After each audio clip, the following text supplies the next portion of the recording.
তাদেরকে বিভিন্ন হাসপাতালে চিকিৎসা দেওয়া হচ্ছে। শক্তিশালী ভূমিকম্পের আতঙ্ক ছড়ায় দেশ জুড়ে। হঠাৎই কেঁপে উঠল ভূপৃষ্ঠ। শক্তিশালী কম্পনে দুলতে থাকে ঘরবাড়ি সহ বিভিন্ন স্থাপনা।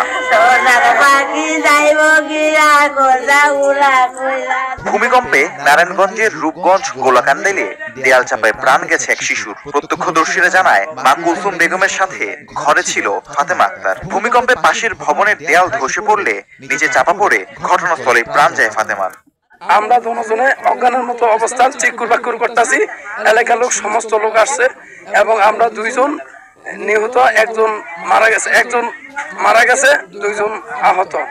নাতিন রে বলে বলে যাইতেছিল, তখন সাথে সাথে বলে শুনছি আমরা এরকম কাঁপতে আছি, কাপ কিছু শুনি না, এরপর চিল্লা বলে হুন্না কিছু দেখি না, মানে বিয়ার ওয়ালের ভিতরে বলে আসছিল আর একজন লোক আসছিল।